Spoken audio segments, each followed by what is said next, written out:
Então, vamos lá. Aula de hoje, legislação de trânsito, sem mais delongas, vamos ao que interessa, né? Vamos a ela. Então, pessoal, o assunto de legislação, ele é o mais importante de tudo que nós vamos falar aqui ao longo dessas 2 semanas, tá? Esse vai ser o assunto mais importante, ele tem a maior carga horária, das 45 horas, 18 serão só de legislação. Consequentemente, a prova que vocês vão fazer no final do curso vai ter maior quantidade de questões, tá? Proporcionalmente ao assunto de legislação.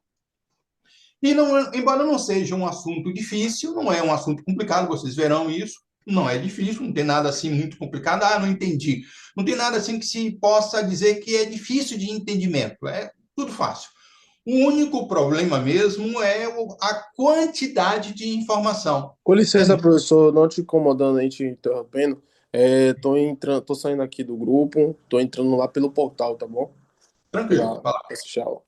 beleza. Então, como eu dizia, é um assunto que tem muito conteúdo, muita coisa. Então, é muita coisa para poder decorar.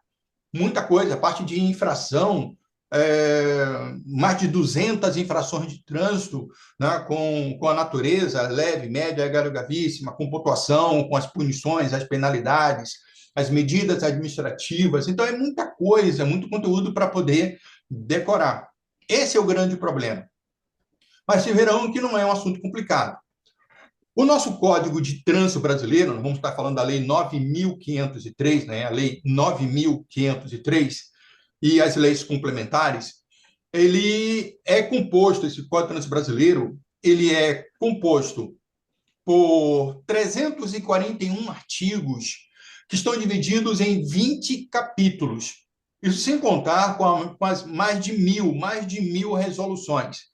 Tá aí, como eu disse, as leis, temos ainda as leis complementares. Estamos falando da Lei 9.503, que é a lei base, de 23 de setembro de 98. A Lei 9.503 é de 23 de setembro de 1998, né, que vigorou, na verdade, ela é de 97, que vigorou em 98. E ela. É, e de lá para cá, nós tivemos, então, as leis complementares, né, que vão estar sempre atualizados em todo o conteúdo que tiver. E esses 20 capítulos, nós vamos tentar abordar aqui o maior número possível de capítulos. Não vamos falar de todos eles, mas o maior número possível. Além desses 20 capítulos, nós temos ainda 2 anexos. Além das resoluções, mais de 1.000 resoluções, nós temos ainda 2 anexos no Código de Trânsito Brasileiro. No anexo número 1, ele traz os conceitos e definições. Algumas coisas que nós estaremos falando para vocês, alguns termos que nós estaremos trazendo aqui para vocês, vai ser necessária a compreensão, o entendimento desse termo, até para a gente poder entender a pergunta na prova. Então, por exemplo, quando na prova ele falar de calçada, você não pode entender passeio. Quando ele estiver falando de caminhonete, você não pode entender caminhoneta. Quando ele estiver falando de motocicleta, você não pode entender motoneta. Ou quando ele estiver falando de ciclomotor, você não pode entender motociclo. Entenderam? Então, são termos que são diferentes. Às vezes a gente pensa que calçada e passeio é a mesma coisa. E não é. Você pode pensar que caminhonete e caminhoneta é a mesma coisa, são as mesmas coisas, não são? São coisas diferentes. Então, nós vamos ter que entender, vamos passar aqui ao longo da aula alguns conceitos. E alguns desses conceitos até caem na prova também. A gente vai tratar aqui. No anexo número 2, ele fala sobre sinalização de trânsito, que foi complementada com a resolução 160. Na quarta-feira, nós estaremos falando sobre sinalização de trânsito, que, aliás, eu posso dizer com toda certeza para vocês. Na prova teórica do Detran, vocês vão encontrar, na pior das hipóteses, na pior, pelo menos uma questão de sinalização. Entendeu? Então, vocês vão ter que decorar todas as placas de sinalização. Professor, me deram aqui um manual, eu tenho aqui um livro, eu tenho alguma coisa aqui para estudar. Eu começo por onde? É muito grosso. Comece pela sinalização. Comece decorando sinalização. Todo motorista que se preze tem que conhecer placa de sinalização. Tá bom? Então, no quarta-feira falaremos sobre sinalização. Não são poucas, não, são muitas sinalizações, tá? sinalização vertical, sinalização horizontal, dispositivos auxiliares, sinalização sonora, sinalização luminosa. Então, tem muita coisa para poder decorar. Você tem que saber todas elas. Tá bom? Então, vamos lá. Como eu disse, 20 capítulos. Nós vamos falar aqui de alguns desses capítulos. Nós vamos, então, começar, claro, com o capítulo número 1, que é um capítulo introdutório. Esse capítulo 1 é um capítulo curto, é um capítulo, ele fala de disposições preliminares, ou seja, são introduções, é apenas uma introdução ao nosso Código de Trânsito Brasileiro. Nesse capítulo, ele traz alguns conceitos, ele traz alguns direitos e fala sobre a quem é destinado as leis de trânsito. Quem deve obedecer e onde deve ser obedecida as leis de trânsito, tá? Ele já começa dizendo assim, ó, esse capítulo, no seu artigo 1º, capítulo 1, ele já começa dizendo assim, ele diz que o trânsito de qualquer natureza nas vias terrestres do território nacional, abertas à circulação, rege-se por esse código. Então, o trânsito de qualquer natureza. Quando se fala trânsito de qualquer natureza, então eu estou falando de trânsito de veículos, trânsito de animais e trânsito de pessoas. Trânsito de qualquer natureza, veículos, pessoas e animais. Que estejam nas vias terrestres no território nacional, é estabelecida por esse código, tá bom? Bom, é claro que, como eu disse, esse capítulo ele traz alguns conceitos. Estávamos lá no capítulo 1, ou melhor, no anexo número 1, como eu disse, ele traz conceitos, os conceitos gerais. E ele até diz assim, no seu artigo 4º, seu capítulo 1, o seu último artigo, o artigo 4º, ele fala assim, os conceitos e definições estabelecidos para os efeitos desse código são os constantes do anexo 1. Embora ele diga isso aqui, nesse mesmo artigo, ou melhor, nesse mesmo capítulo, perdão, nesse mesmo capítulo 1, no seu artigo 1º, ele traz a definição de trânsito, porque ele começa dizendo, né, que o trânsito de qualquer natureza. Então, anote aí. Primeira coisa que vocês vão ter que anotar e vai ter que decorar, porque isso cai em prova. O conceito de trânsito. Já que ele está falando de trânsito de qualquer natureza, então a pergunta é, o que é trânsito?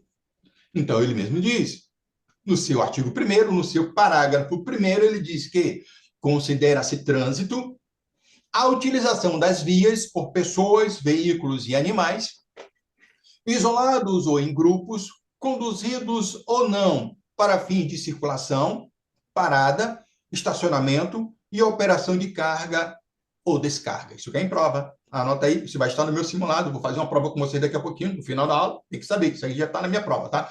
Então, saber o que é trânsito. Trânsito é simplesmente a utilização da via, seja por pessoas, por veículos ou por animais. Estejam eles sendo conduzidos ou não, estejam em grupos ou não, ou sejam isolados ou em grupos, estejam sendo conduzidos ou não, seja para fim de circulação, parada ou estacionamento. Então, entenda que existe regra quando você estiver utilizando a via. Regra para quando você estiver em movimento, circulação, regra para quando você estiver parado, regra para quando você estiver estacionado. Aliás, até tem um conceito de parada e estacionamento. Tem uma diferença. A gente vai falar sobre isso na quarta-feira. Saber o que é parada e saber o que é estacionamento. Então, por exemplo, só para você ter um entender, só para você ter uma ideia, Priscila, só para você entender, Priscila, tente manter o microfone sempre desligado, tá? Só abre o microfone se você fazer alguma pergunta para mim, para evitar dar um eco e aí a gente não conseguir entender direito. Mas se você vai fazer alguma pergunta, você abre o microfone e pode perguntar. Entenda o seguinte, Priscila, quando eu falo de regra para tudo, tem regra até para embarque e desembarque do veículo.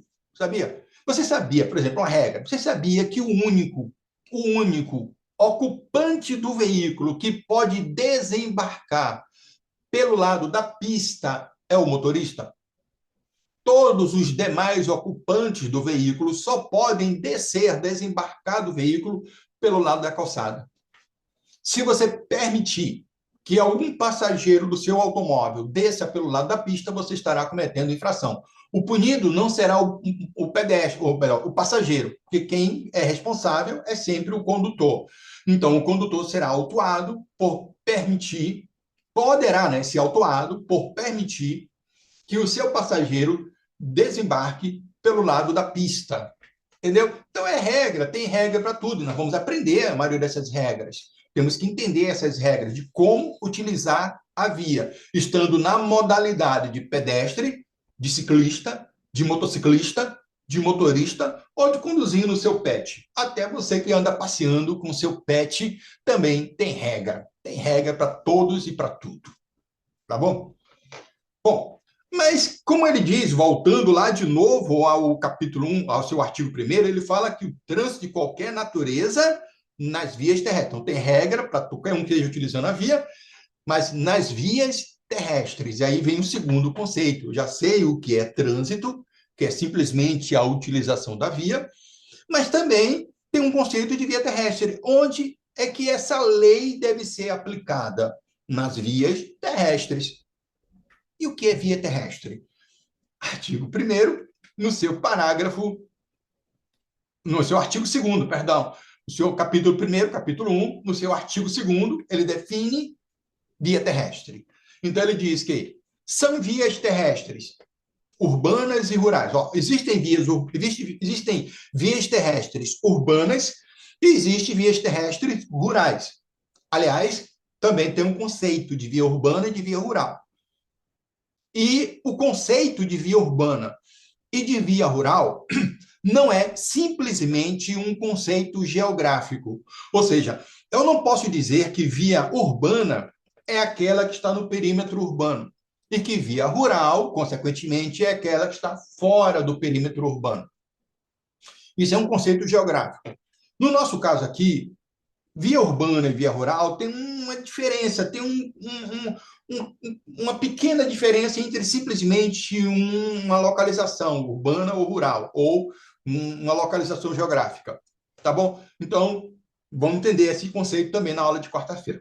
Tudo é quarta-feira. Quarta-feira eu vou entender a diferença entre via urbana e via rural. Mas tanto as vias urbanas quanto as vias rurais, as vias terrestres, tanto urbanas quanto rurais, são as ruas, aí vem a listando, as ruas, as avenidas, os logradouros, os caminhos, as passagens, as estradas e as rodovias. Vou repetir, via terrestre, tanto urbana quanto rural, são as ruas, as avenidas, os logradouros, os caminhos, as passagens, as estradas e as rodovias.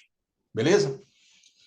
Que terão, ele continua, que terão seu uso regulamentado pelo órgão ou entidade com circunscrição sobre elas, de acordo com as peculiaridades locais e as circunstâncias especiais. Entenda o seguinte, como eu disse, existem regras para a utilização das vias terrestres. Então, existe uma regra para utilizar a rua, a avenida, o logradouro, o caminho, etc. Quem é que estabelece essas regras? Quem é que estabelece as regras de utilização da via?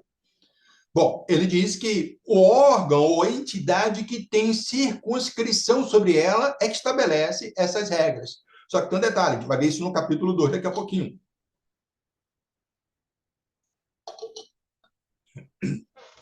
Que existem as chamadas regras gerais, que, aliás, a gente vai falar sobre regras gerais na aula de quarta-feira também, tá? Existem chamadas regras gerais e existem as chamadas regras específicas. Não entendeu? Não tem isso um código especificamente, não. Está explicitamente no código, isso não tem.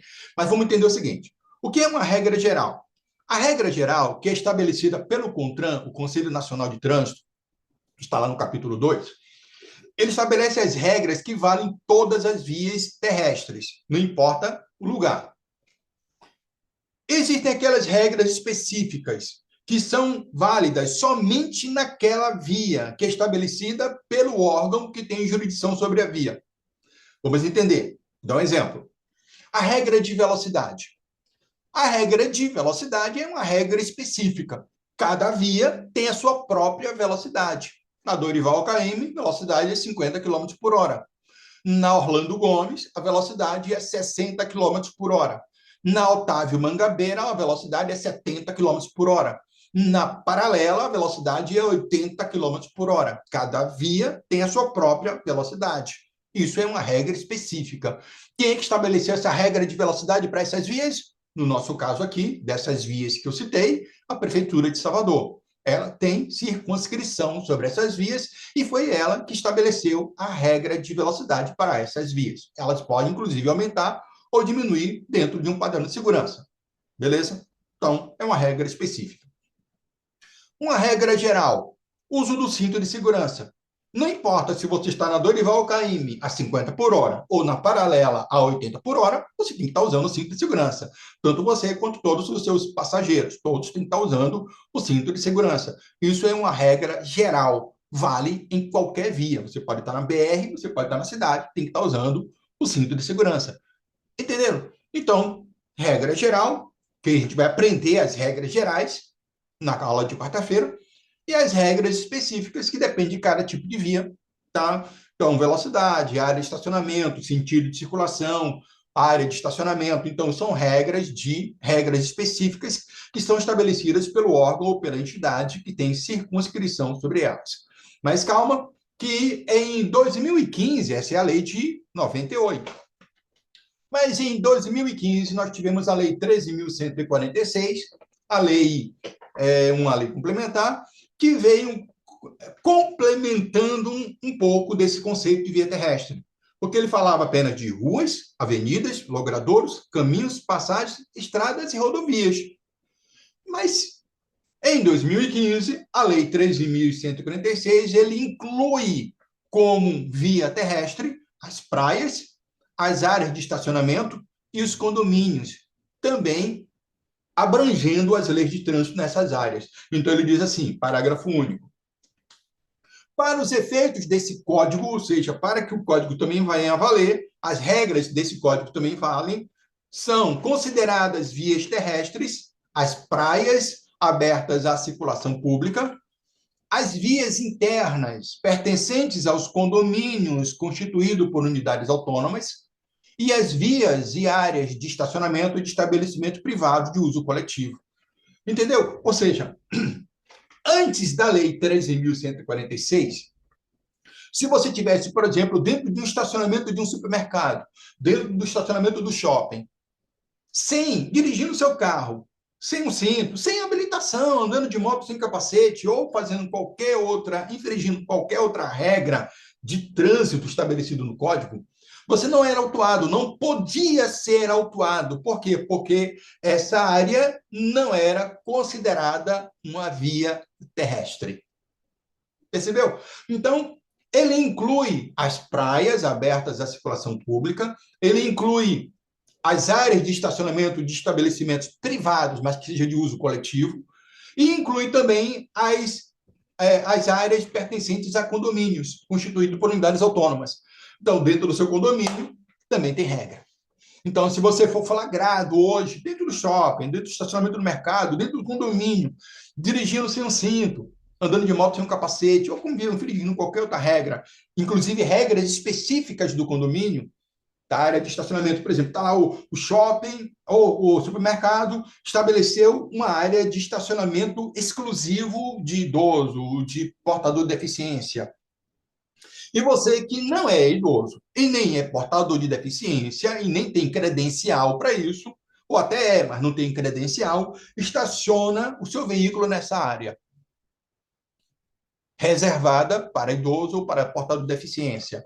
O seu carro pode ser guinchado, você pode ser autuado. Por quê? Porque você está infringindo uma regra específica que foi estabelecida pela própria administração desse supermercado, por exemplo.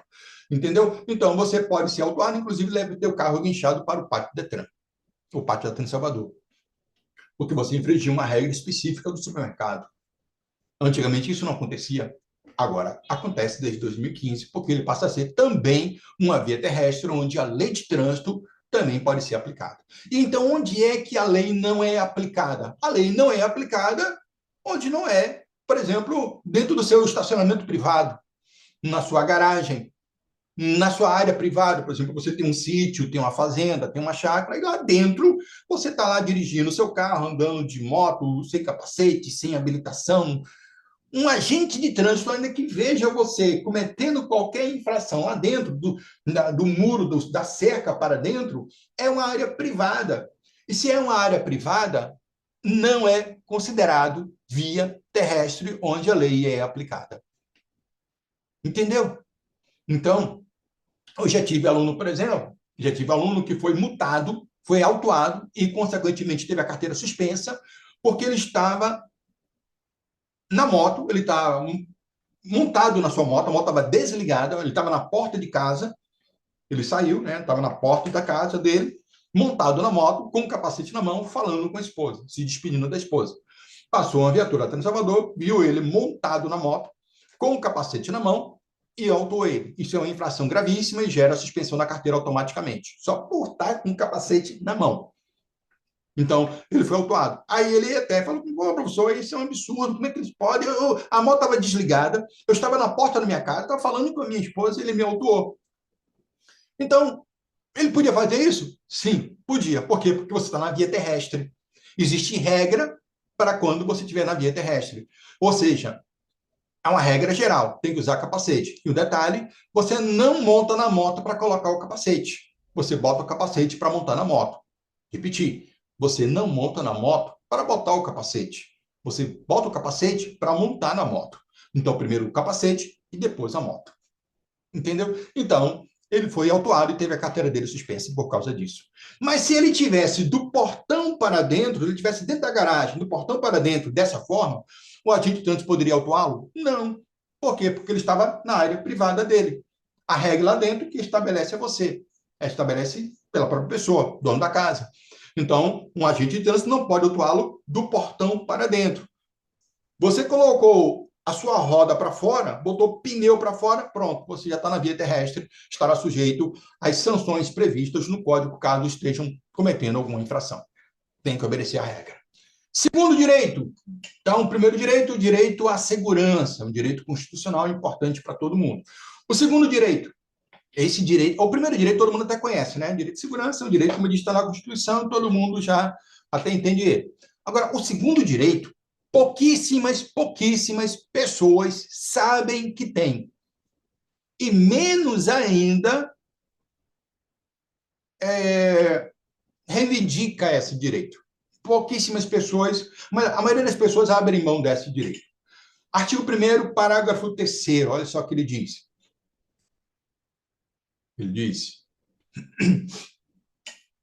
os órgãos e entidades componentes do Sistema Nacional de Trânsito respondem, no âmbito das respectivas competências, objetivamente, por danos causados aos cidadãos em virtude de ação, omissão ou erro na execução e manutenção de programas, projetos e serviços que garantam o exercício do direito do trânsito seguro.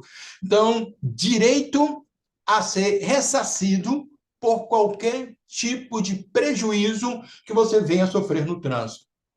Sabia disso não, né? Pois é, você tem o direito a ser ressarcido por qualquer prejuízo que você venha sofrer no trânsito. Então, tipo assim, você bateu no buraco, rasgou o pneu, arrebentou a suspensão do carro, o órgão que tem jurisdição sobre a via teria que lhe ressarcir todo o prejuízo que você teve por conta daquele buraco, porque ele tinha a obrigação de tapar o buraco. Tinha a obrigação de garantir a segurança do usuário da via. Então, se abriu o buraco na via, ele tinha que tapar.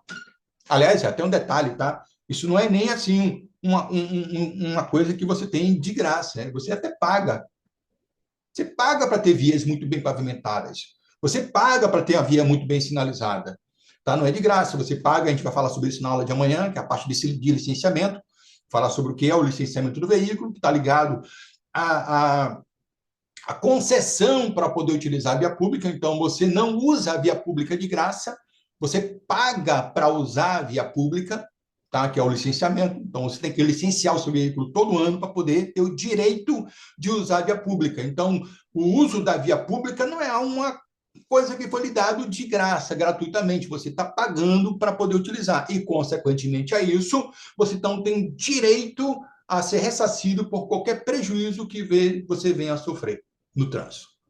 Ah, se você me pergunta, professor, se eu pago, já pago para usar a via pública, por que eu tenho que pagar pedágio? Não sei. Você paga duas vezes. Então, eu pago para utilizar e ainda pago para utilizar duas vezes aquela via que é privatizada, né? Porque eles dão uma manutenção à via, eu tenho que pagar para eles fazerem isso. Então, brincadeira. A gente cobrado 2 vezes para utilizar a via pública. E se eu não pagar, eu sou multado, um detalhe, né? Então, se eu não pagar o pedágio, ainda sou multado de infração de natureza gravíssima, por não pagar, por não passar um bloqueio de um pedágio, por exemplo. Então, isso é um problema sério. Mas, de qualquer forma, se você tiver algum prejuízo, você tem o direito a ser ressarcido pelo prejuízo que você teve por deficiência daquela via, tá? Então, esse é o direito que nós temos. Como eu disse, a maioria das pessoas preferem abrir mão, porque é uma burocracia só para requerer uma indenização dessa. É muito complicado. Mas direito você tem. Tranquilo? Bom, um outro ponto também que traz esse capítulo, é um capítulo, você vê que é um capítulo curto, mas um capítulo bem recheado, um capítulo bem denso, cheio de questões de prova em cima deles. Também já caiu em prova. Um outro ponto também importante que traz esse capítulo é sobre a prioridade, sobre as prioridades que ele traz. Então, como ele disse, é um capítulo introdutório, então ele fala sobre quem deve obedecer às regras, ou melhor, ele fala onde será cumpridas as regras, onde devem ser cumpridas as regras, né, quais são os direitos, e também fala sobre prioridades. Prioridade, anota isso aí também cai em prova. Prioridade. Ele fala o seguinte, artigo 1º, parágrafo 5º. Os órgãos e entidades de trânsito pertencentes ao Sistema Nacional de Trânsito darão prioridade em suas ações à defesa da vida, nela incluída a preservação da saúde e do meio ambiente. Então, qual a prioridade dos órgãos que compõem o Sistema Nacional de Trânsito? Defesa da vida, preservação da saúde e meio ambiente. Tranquilo? A pergunta é mais ou menos assim. Qual a prioridade dos órgãos que compõem o Sistema Nacional de Trânsito? Então, já sabe quais são as prioridades dele. A defesa da vida, preservação da saúde e também do meio ambiente. Então, todas as regras, todas as leis de trânsito que são estabelecidas, são criadas, têm que ter como principal objetivo isso aí, vida, saúde, meio ambiente. É claro que tem um outro ponto também que não está incluso aqui, mas quando uma lei de trânsito é criada, ele tem que estabelecer, ele tem que cumprir 4 pontos importantes: defesa da vida, meio ambiente, saúde e também defesa à economia. Não pode trazer prejuízos à economia, não pode trazer prejuízos à vida, não pode colocar a vida em risco, não pode trazer prejuízos à saúde, nem ao meio ambiente, e também não pode trazer prejuízos à economia popular. Então, se uma lei afeta um desses parâmetros, então ela não é aprovada, não pode, não deveria ser aprovada, pelo menos. Tá certo? Mas, como eu disse, também a pergunta seria: e quem deve obedecer todas as regras que estão aqui nesse código? Ele fala o seguinte, artigo 3º, para fechar esse capítulo. As disposições desse código são aplicáveis a qualquer veículo, bem como aos proprietários, condutores dos veículos nacionais ou estrangeiros e às pessoas nele expressamente mencionadas. Ou seja, todas as regras de trânsito têm que ser obedecidas por todos. A gente sempre ouve, né, que a lei é para todos. Isso na teoria. Que você sabe que na prática tem muita gente que dá aquela chamada carteirada e aí fala, você sabe como você está falando? Para, você para não abrir todo sensível, todo bêbado, todo irregular, mas ele já diz, ele já vai logo armado. Eu sou juiz, eu sou isso, eu sou aquilo, eu sou deputado, sou vereador, sou prefeito, sou governador, sou presidente da república. Ora, quem que vai autuar o carro do presidente, do governador? Então, eles infringem algumas leis. É claro que tem algumas regras, a gente vai ver isso também na aula de quarta-feira, tem alguns veículos que algumas regras não se aplicam a esses veículos. Tá? Tem alguns tipos de veículos que podem infringir determinadas regras quando estiverem na sua função específica. Tá? A gente vai ver isso na quarta-feira. Né? Um exemplo, um caminhão de lixo, por exemplo. Um caminhão de lixo, ele tem uma prerrogativa. Quando estiver em atividade, eles têm livre parada e estacionamento. Então, um caminhão de lixo, ele pode parar o carro dele ou pode estacionar o carro dele para fazer a coleta de lixo em determinada posição ou em determinado local onde você não poderia fazer, onde você não pode parar.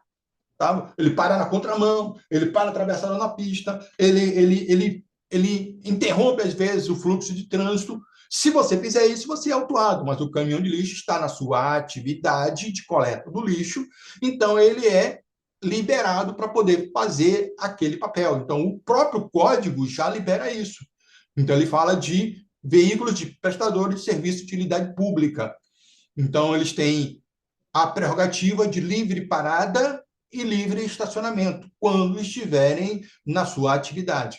Não a qualquer momento, mas somente quando estiverem na sua atividade. Então, existem alguns veículos que estão, a gente vai ver quais são os outros veículos, tem alguns outros tipos de veículos que têm certas prerrogativas, que podem infringir certas leis, porque é liberado para eles, quando estiverem nas suas atividades. A gente vai saber quais são esses veículos na aula de quarta-feira.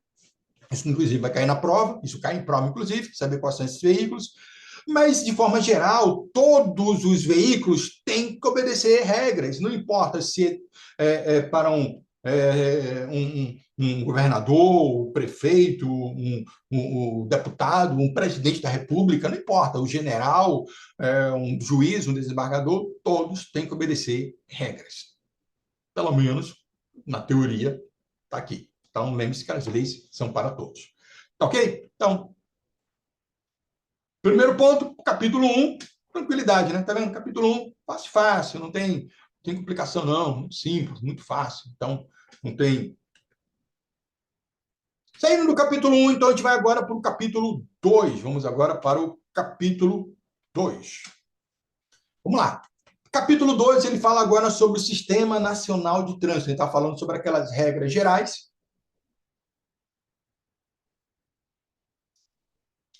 e regras específicas. Então, quem cria as regras gerais é o CONTRAN. Quem cria as regras específicas é o órgão ou a entidade que tem circunscrição sobre a vida. Então, eu vou falar sobre os órgãos que compõem o Sistema Nacional de Trânsito.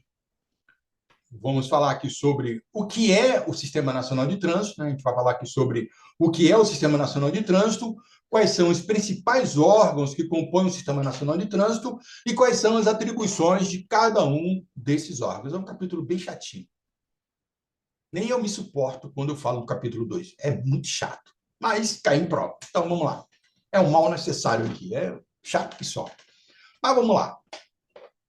Primeiramente, pergunta, né, o que é o Sistema Nacional de Trânsito? Então, ele fala assim, artigo 5º, é um conjunto de órgãos e de entidades que pertencem à União, Estados, Distrito Federal e municípios. Então, eu sei que o Sistema Nacional de Trânsito, ele é um conjunto de órgãos e de entidades da União, dos Estados, do Distrito Federal e dos municípios. Tá? Que tem a finalidade, que tem por finalidade o exercício das atividades de planejamento, administração, normatização, pesquisa, registro e licenciamento de veículos, formação, habilitação e reciclagem de condutores, educação, engenharia, operação do sistema viário, policiamento, fiscalização, julgamento de infrações e de recursos e também aplicação de penalidades. Essas são as atribuições gerais dos órgãos que compõem o Sistema Nacional de Trânsito. Quais são os objetivos? O senhor tem que anotar isso aí? Não, calma. Anote nada ainda não. Por enquanto, ainda não. Quando eu disser assim, anote, você anota. Quando eu disser nada, você não anota nada. Só preste atenção. Mas quando eu disser para você, anota isso aí, porque isso aí que é na prova. Você anota mesmo. Tira um print na tela, anota, sei lá, tira uma foto, faz alguma coisa. Mas isso aqui, por enquanto, não. É só para você ter um entendimento geral sobre o que é o assunto. Quais são os objetivos dos órgãos que compõem o Sistema Nacional de Trânsito? Seus objetivos. Os objetivos básicos do Sistema Nacional de Trânsito são, primeiro, estabelecer diretrizes da Política Nacional de Trânsito com vistas à segurança, à fluidez, ao conforto, à defesa ambiental, isso incluído recentemente, e à educação para o trânsito e fiscalizar seu cumprimento.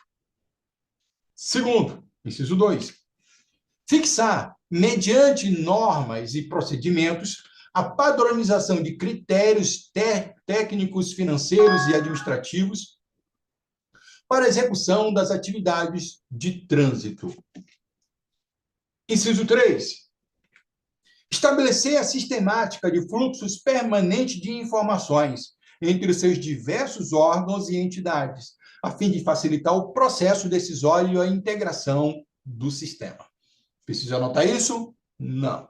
Calma, isso é só para trazer aqui um conteúdo, um apanhado geral, uma visão geral sobre o capítulo 2, tá? Então, eu já sei o que é e já sei quais são os seus objetivos. Beleza, calma. Mas vamos lá.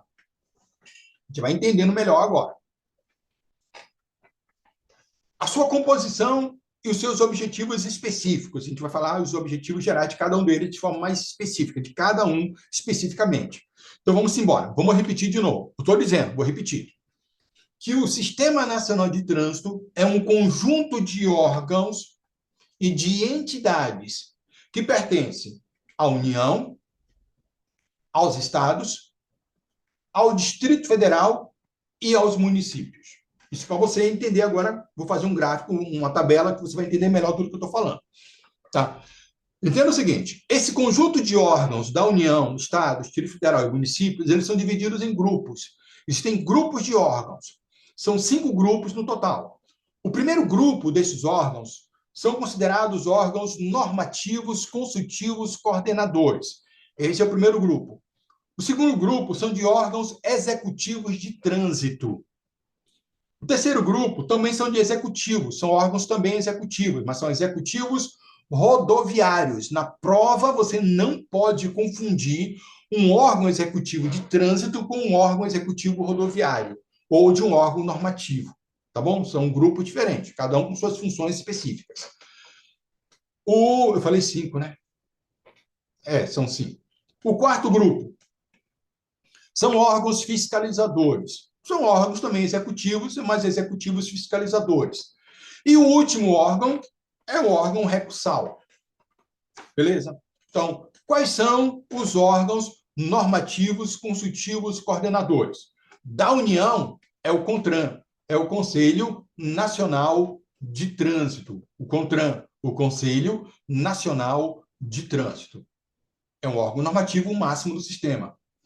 Nos estados, nós temos as CETRANs, os Conselhos Estaduais de Trânsito. No Distrito Federal, nós temos a CONTRANDIF, o Conselho de Trânsito do Distrito Federal. O município, cada município tem o seu próprio órgão, então cada município traz o seu próprio nome. Então, é um órgão municipal, ligado à Prefeitura Municipal. Tá bom?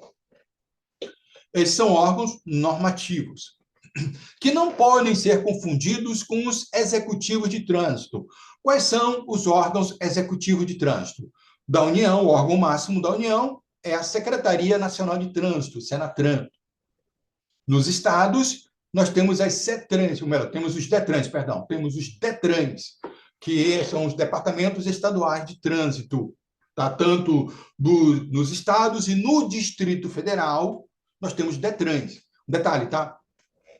O DETRAN, ele fica na capital do estado. Tá? Então, Salvador tem um DETRAN. Tá? Rio de Janeiro tem um DETRAN. São Paulo tem um DETRAN. Tá? Recife tem um DETRAN. Então, ele fica na capital. No interior do estado, nós temos as CIRETRANs. Tá? Na cidade satélite do Distrito Federal, nós temos CIRETRANs. Do Distrito Federal tem um DETRAN. E nas cidades satélites, tá, ligados ao Distrito Federal, nós temos as CIRETRANs.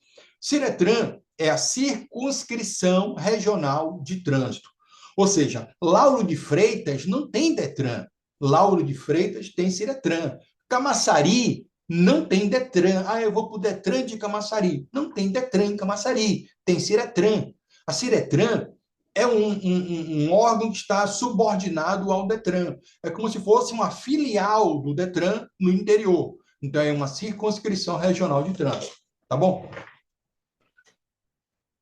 O diretor do DETRAN é nomeado pelo governador do estado. O governador do estado, quem preside a Secretaria Nacional de Trânsito, quem vai dirigir a Secretaria Nacional de Trânsito, é uma pessoa que foi nomeada pelo presidente da República.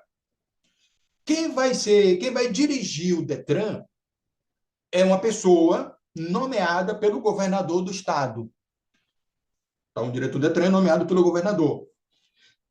Na Ciretran, eu não tenho um diretor, eu tenho um coordenador. Quem coordena as Ciretrans é uma pessoa que foi designada, nomeada pelo diretor do Detran. O governador nomeia o diretor e o diretor nomeia o coordenador da Ciretran. Então, ele está subordinado diretamente ao diretor do Detran. Entendido? Então, é como se fosse uma filial no interior. É um órgão do Estado, tá bom? É um órgão do Estado. No município, nós temos também órgãos executivos de trânsito ligados à prefeitura. No nosso caso aqui seria a Trans Salvador, por exemplo, né? Trans Salvador. Cada município tem a sua. Lauro de Freitas, CETOP e assim vai. Órgão executivo rodoviário. Como eu disse, não pode confundir na prova órgão executivo de trânsito com órgão executivo rodoviário. Órgãos executivos rodoviários. O órgão da União, o órgão federal. É o DNT, Departamento Nacional de Infraestrutura de Transporte, que substituiu o antigo DNR. Antigamente, nós tínhamos o DNER, Departamento Nacional de Estradas e Rodagens. Ele foi extinto e, no lugar do DNR, veio o Departamento Nacional de Infraestrutura de Transporte. Roubando do mesmo jeito. Nos estados, nós tínhamos aqui nós temos nos estados o DER, chamado DER, Departamento Estadual de Estradas e Rodagens. Aqui na Bahia nós não temos mais DER, tá? O DER, que antigamente era chamado de DERBA, nós tínhamos o DERBA, tem a estrada do DERBA, tá? Então vai lá para Coutos, Fazenda Coutos, tal, tá? Pari, Piripiri. Então você tinha a estrada do DERBA. O DERBA ele foi extinto em 2015. No lugar do DERBA, nós temos hoje a Superintendência de Infraestrutura e Transporte, tá? A ST, Superintendência de Infraestrutura e Transporte. Mas para a prova teórica, para a prova é DR, tá? Departamento Estadual de Estradas e Rodagens, de forma geral, então nos estados. E também tem um órgão ligado à prefeitura. Embora eles estejam, mas não tem nem prefeitura aqui nesse caso, eu até botei prefeitura aqui, mas não tem prefeitura. Não esqueça aqui prefeitura, tá? Eu vou anular isso aqui, porque, na verdade, esses órgãos executivos rodoviários, eles atuam mais em vias rurais. E via rural não é uma área de atuação do município, é somente do Estado. Então, não tem nem prefeitura aqui. Eu botei prefeitura, mas não tem, não. Esqueça isso aqui, tá? Eu vou até apagar esse negócio aqui, porque tá errado, tá errado, tá errado, tá errado. Não tem prefeitura em órgão executivo rodoviário, não. Só tem órgão federal e estadual, não tem órgão municipal, como órgão, como entidade executiva rodoviária. Porque, como disse, a ação deles é mais em vias rurais. E os órgãos municipais atuam em vias urbanas. Então, não existe órgão executivo rodoviário municipal. Está errado aqui. Eu mesmo coloquei agora que eu me toquei que está errado. Tá bom? Só para corrigir aqui. Então, não vou tirar esse negócio aqui. Esqueça. Mas, como fiscalizadores, nós temos também da prefeitura, tá? Quem são os órgãos fiscalizadores? Eu tenho quem vai fiscalizar uma rodovia federal, a Polícia Rodoviária Federal, que vai fazer a fiscalização nas rodovias federais.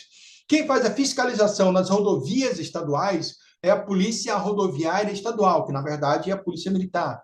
Dentro da cidade, a Polícia Militar também faz a fiscalização, mas quando se trata de trânsito, no nosso caso, quando se fala de trânsito municipalizado, Salvador tem um trânsito municipalizado, Camaçari, Lauro de Freitas, essas cidades assim principais, eles têm trânsito municipalizado. Então, a própria prefeitura é responsável pela sua fiscalização. Como eu disse, no nosso caso, a Trans Salvador é quem vai fazer a fiscalização. Tá bom? Em municípios, geralmente menores, que não têm uma estrutura adequada para poder fazer a fiscalização do trânsito, então o próprio Estado, por meio da Polícia Militar, é quem vai fazer a fiscalização dentro do município. Tá bom?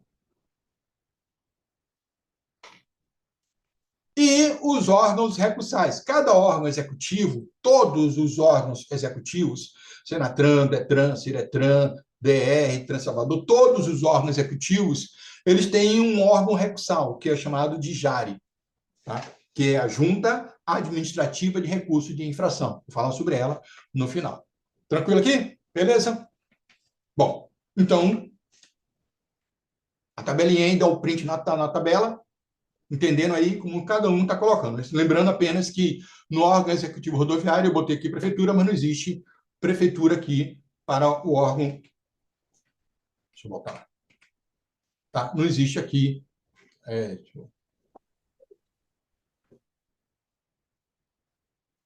Não existe prefeitura aqui em órgão executivo rodoviário, não. Tá? Anula isso aqui. Isso aqui não existe.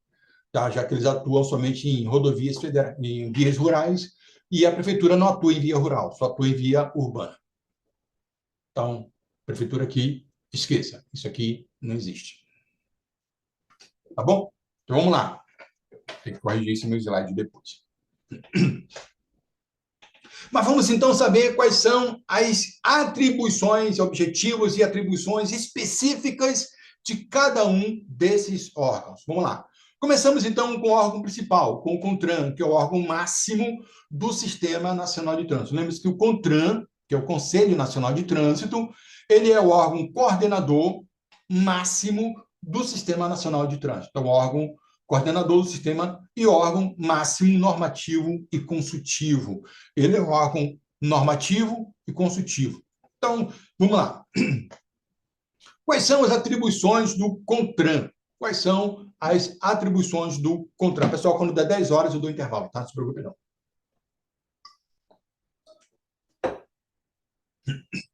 Quais são as atribuições do CONTRAN? O Conselho Nacional de Trânsito ele tem muitas atribuições. Mas vamos lá para a gente fixar melhor e entender e a gente responder isso melhor na prova, para a gente não errar na prova. Olha só, o macete é o seguinte.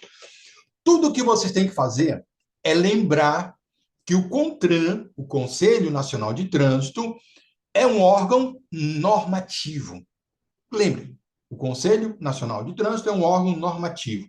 E o que é que faz um órgão normativo? Cria normas. Essa é a função de um órgão normativo. Estabelecer as normas regulamentares referidas nesse código e as diretrizes da Política Nacional de Trânsito. Essa é a atribuição do CONTRAN. Estabelecer normas. Não tem como errar isso, tá? Como eu disse, as regras gerais de circulação e conduta estabelecidas pelo CONTRAN. As regras específicas estabelecidas pelo município. As regras gerais estabelecidas pelo CONTRAN. Lembre-se também que ele é um órgão coordenador. E o que é que faz um órgão coordenador? Coordena. Esse é o papel de um órgão coordenador. Coordenar os demais órgãos do sistema, objetivando uma integração das suas atividades. Lembra daquele objetivo, um objetivo geral que a gente falou, né? Estabelecer a comunicação entre os órgãos para que haja uma integração, para que haja uma afinidade, uma unidade entre esses órgãos. Então, eles têm que se comunicar. E o sistema, e o CONTRAN, ele tem a função, então, de coordenar todos os demais órgãos do sistema para que haja uma integração nas suas atividades, para que todos falem uma mesma linguagem. Tranquilo? Uma função do CONTRAN também importante, tá? Ele também é responsável por criar câmeras temáticas. Isso aqui anote isso aqui cai em prova. Criar câmeras temáticas. Quem é que cria as câmeras temáticas? É o CONTRAN. Aí você vai me perguntar, mas professor, e o que são câmeras temáticas, professor? O que são câmeras temáticas? Boa pergunta. Câmeras temáticas são órgãos técnicos compostos por especialistas que estudam e oferecem sugestões técnicas para as decisões do CONTRAN. Está aqui, escrito no artigo 13, né? As câmaras temáticas, órgãos técnicos vinculados ao CONTRAN, são integradas por especialistas e têm como objetivo estudar e oferecer sugestões e embasamento técnico sobre assuntos específicos para as decisões daquele colegiado, ou seja, do CONTRAN. Entendeu? Então, resumindo, são órgãos técnicos compostos por especialistas que estudam e oferecem sugestões técnicas para as decisões do CONTRAN. Tá bom?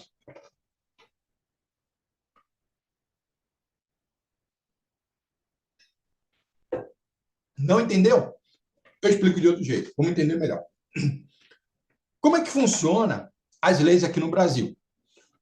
Você sabe que nós temos a nossa casa legislativa, né? Os deputados e os senadores. Então, eles são responsáveis por criar as leis aqui no Brasil, tá? São os deputados e os senadores. Vamos imaginar, por exemplo, então, que um deputado aí qualquer cria uma lei de trânsito, estabeleça uma regra de trânsito, qualquer uma regra. Por exemplo, ele bota assim que todos os veículos, que é uma regra, todas as leis, todos os veículos devem ter, obrigatoriamente, a partir de tal data, uma câmera filmadora para filmar tanto dentro quanto fora do carro, porque em caso de sinistros, essa câmera vai mostrar quem estava certo e quem estava errado. Então, hoje eu uso uma câmera no meu veículo, tá? Mas não é obrigatório você usar uma câmera no seu carro. Eu uso uma câmera no meu carro. Eu filmo tanto quem está dentro quanto está fora do meu carro. Né? Então, em caso de sinistro, eu estou filmando tudo. Então, é uma opção para mim. Mas vamos imaginar que um deputado coloque isso como coloca isso como uma obrigatoriedade. Todos os veículos têm que ter câmera. Então, ele cria uma lei, obrigando todo mundo a colocar uma câmera no carro. Primeiramente, esse vai para um relator, né? Vai ser criada a lei, vai ser estabelecida a lei. Então, vai para uma votação. Vai no Senado, vai ser votado no Senado, tendo maioria aprovada, vai para os deputados, também é aprovado. Então, tem a votação na Câmara do Senado, e depois no Senado, depois na Câmara dos Deputados, e ele é aprovado, tanto no Senado quanto pelos deputados. Tem a maioria dos votos positivos. Aí, pronto, já virou lei? Não. Vai para o presidente da República, vai para o executivo agora. O presidente da República, então, tem que sancionar essa lei, tem que assinar para validar essa lei. Então, eles têm que se comunicar. Só que o presidente da República não entende nada de trânsito. Na verdade, não entende nada de nada mesmo. Mas tudo bem, esse também é outra coisa que ele não entende, de trânsito. E aí, ele vai mandar para quem? Claro, para o CONTRAN. O CONTRAN, que é o órgão, o Conselho Nacional de Trânsito. É um conselho, tá? Ele é apenas um conselho. Ele não executa nada, ele é composto basicamente por políticos. Quem compõe o CONTRAN? Ele é um conselho nacional e esse conselho é composto por políticos. Então, nós temos representantes de cada ministério no CONTRAN. Eu tenho um representante do Ministério do Transporte, do Ministério da Saúde, do Ministério do Meio Ambiente, do Ministério da Defesa, do Ministério da Economia. Então, todos os 40 ladrões têm um representante lá dentro. Tá? Todos os 40 ministérios, nós temos quase 40 ministérios que nós temos aqui agora aqui no Brasil, né? Então, vou ter um representante lá. Sendo que quem preside o CONTRAN é o ministro da Infraestrutura. Ministro da Infraestrutura, ele é o representante máximo do CONTRAN. Então, ele é o dirigente, perdão, ele é o dirigente máximo do CONTRAN. Então, ele vai sentar na cabeceira dessa mesa de conselhos. Só que nenhum deles também entende de trânsito. São políticos. É só políticos. Então, nenhum deles entende também de trânsito. Não vive de trânsito, não. Então, ele vai mandar para quem entende. Quem é que entende? As câmaras temáticas. Então, o CONTRAN, ele cria essa câmara temática, esse órgão técnico que entende, composto por pessoas que entendem de trânsito. Então, ele fala assim, parágrafo primeiro. Cada câmara temática é constituída por especialistas, representantes de órgãos e entidades executivos da União, dos estados ou do Distrito Federal e dos municípios, em igual número, pertencente ao Sistema Nacional de Trânsito, além de especialistas representantes dos diversos segmentos da sociedade relacionados com o trânsito. Então, vou ter lá um especialista dos caminhoneiros, um especialista do motor de transporte coletivo, um especialista dos transportes de autoescola. Então, pessoas que vivem do trânsito, que sabem quais são as dificuldades do trânsito. Então, eu vou ter um representante nessa câmara temática, pessoas que entendem do assunto. Vou pegar essa lei, vão estudar essa lei, vão analisar os critérios, aqueles 4 pontos importantes das prioridades: saúde, defesa da vida, meio ambiente e economia. Então, traz algum prejuízo, é positivo, é negativo, quais são os pontos positivos, os pontos negativos dessa lei. Então, eles vão levar da sugestão para o CONTRAN sobre alguns pontos dessa lei que podem ser alterados, que podem ser modificados, que podem passar ou que não devem ser passados. Então, determinados pontos dessa lei. Então, vai levar essa sugestão ao CONTRAN. O CONTRAN, por sua vez, vai levar ao presidente da República essa sugestão que foi levada, que foi esclarecida, que foi clareada pela Câmara Temática, por esses especialistas. E aí o presidente da República vai ter a caneta na mão, é ele que vai decidir no final se vai requerer ou não. Ele apenas vai dar sugestão. A Câmara Temática vai dar apenas sugestões. Mas quem tem a palavra final a sancionar ou fazer restrição em alguns pontos da lei é o presidente da República. Então, ele passa ou não. Entenderam? Então, assim que funciona a lei no Brasil. Nós temos, então, essas câmaras temáticas, vou colocando por aqui, que são órgãos são criados pelo CONTRAN, e são órgãos técnicos que estudam e oferecem sugestões para as decisões do CONTRAN. E aí, estabelecidas regras ou não.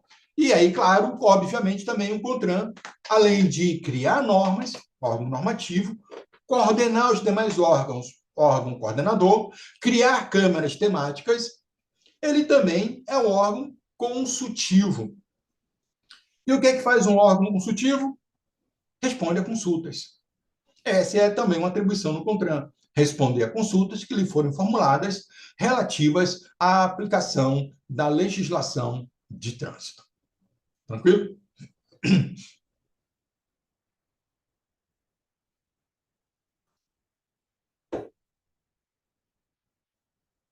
Alguma dúvida? Alguma pergunta?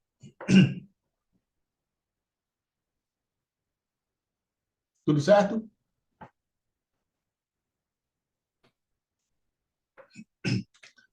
CONTRAN. Esse foi o primeiro órgão, tá? Já sabe a sua atribuição. Nos estados e Distrito Federal, nós também temos órgãos normativos. Nós também temos órgãos normativos.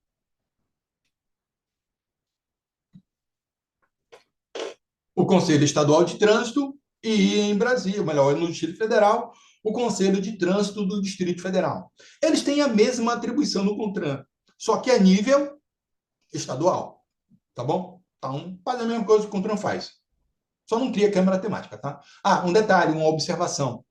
Tanto o CONTRAN quanto a CETRAN ou a CONTRANDIF, eles também têm uma outra atribuição que eu não coloquei aqui, tá? Que é de julgar recurso que não foram aceitos pela Jari.